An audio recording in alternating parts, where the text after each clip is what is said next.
നിങ്ങൾ ഒരു കല്യാണ ചടങ്ങിൽ പങ്കെടുക്കുകയാണ്. അവിടെ വധു ഹിജാബ് ധരിച്ചിട്ടില്ല. ഔറത്ത് വെളിവാക്കി സ്റ്റേജിൽ നിൽക്കുന്നു. അവിടെ മുഴുവൻ മ്യൂസിക് ആണ്. ആരും നിസ്കരിക്കുന്നില്ല. വധുവും വരനും അന്നൊരു വഖത്ത് പോലും നിസ്കരിച്ചിട്ടില്ല. ഇഷ്ടം പോലെ ഭക്ഷണമുണ്ട്. സ്വർണവും മേക്കപ്പും ഒക്കെ ഇട്ടുകൊണ്ട് വധു എല്ലാവരെയും ആകർഷിക്കുന്നുണ്ട്. ആ കല്യാണ ചടങ്ങിലെ ഒരു സ്ത്രീ പോലും ഔറത്ത് മറച്ചിട്ടില്ല. പക്ഷേ നമ്മളെ അവർ ക്ഷണിച്ചിട്ടുണ്ട്.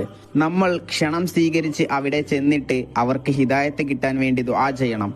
അവിടെയുള്ള ഒരു ഹറാമും നാം ആസ്വദിക്കരുത്. അവിടെ അള്ളാഹുവിന്റെ ബറക്കത്തില്ല. അവിടെ ചെന്നാൽ ഒരു ഹറാമിലും പെടാതെ ഭക്ഷണം കഴിച്ച് അവർക്ക് ഹിദായത്തിന് വേണ്ടി ദുആ ചെയ്ത് മടങ്ങുക. അള്ളാഹുവിന്റെ ബറക്കത്ത് ഇല്ലാതായാൽ അലങ്കാരങ്ങളും ആർഭാടങ്ങളും നിറയും. എന്നാൽ അവരുടെ ദാമ്പത്യത്തിൽ ഉള്ള സന്തോഷവും ബറക്കത്തും നഷ്ടപ്പെടും. വിവാഹം ലളിതമാക്കുക. കാരണം അത് ജീവിതത്തിലെ പ്രധാനപ്പെട്ട ഒരു അമലാണ്.